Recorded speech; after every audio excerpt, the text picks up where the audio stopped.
Hello and welcome to a new edition of Eco Africa, the Environment Magazine. My name is Neota Igbe and I'm here in Lagos, Nigeria, and happy that you have joined us this week for some exciting stories. My colleague Sharon's here. And I'm Sharon Omanyi, right from the heart of Nairobi City in this very beautiful and green Uhuru Park. Welcome to today's show where we have new and fresh environmental topics from around Africa and Europe. On today's show, we have a look at biodiesel made out of waste fat found in sewers. We see how pupils in Uganda are using the backyard of their school for urban farming. And we learn how to make terra preta, a very fertile soil that's good for the environment. When we think of farming, many times we never really consider the different components and how they could work together. An initiative in Port Harcourt actually decided to look at how to ensure that the entire components of the farm, animal husbandry, crop farming, and all of that can depend on each other and help each other to grow, so that the waste from one is used as fertilizer or is used as feed for the other. Let's go to Rivers State, Port Harcourt, South Nigeria, and see how this initiative is working and the plans to duplicate itself to other farmsteads.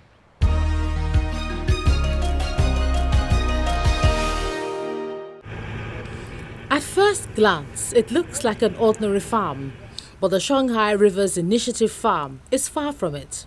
The land, covering an area of over 300 hectares, is cultivated using Shanghai principles. In other words, crop production, husbandry, bioenergy, and fishing all depend on each other. A so-called circular economy. Tammy Jajua coordinates the farm. It's the Zero Emission Research Initiative, and the zero waste system is a system that works on recycling of byproducts and waste products. So what you have from one production center that's a waste, that waste material is being channeled to another production center where it is being put into effective and efficient use. The Shanghai farm has three important branches. First, there's husbandry with ostriches, cattle, pigs, donkeys, poultry, and even snails. Then there's a fish farm featuring a hatchery and several ponds. And of course, crop production.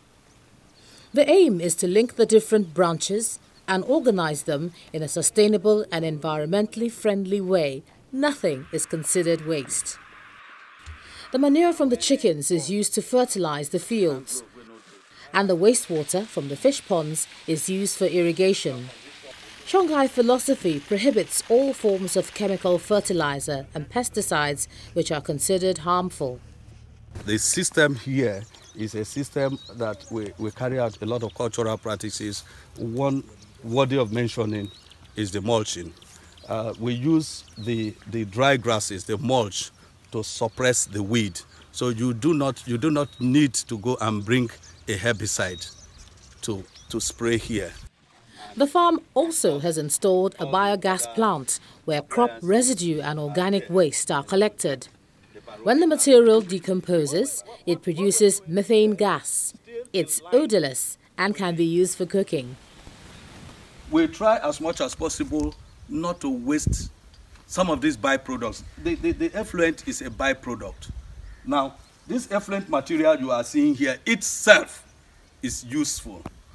The effluent material in this farm serves as our liquid organic fertilizer. Agriculture makes up over half of Nigeria's GDP. Conventional farming methods can harm the environment and the soil, and in some cases even decrease yields in the long run. The organic system protects the soil and increases yields gradually.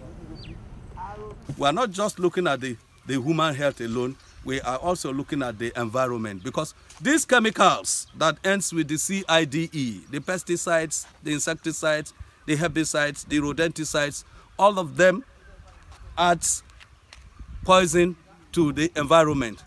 Some of them over the period, there becomes a build-up. They build up, and then they can even infiltrate down to the aquifer, the water aquifer, and then pollute the water. The farm also serves as a training center where young people can learn about sustainable production techniques. It's hoped that this will help spread the ideals and the values associated with the Shanghai system and eventually allow sustainable businesses throughout Africa to thrive.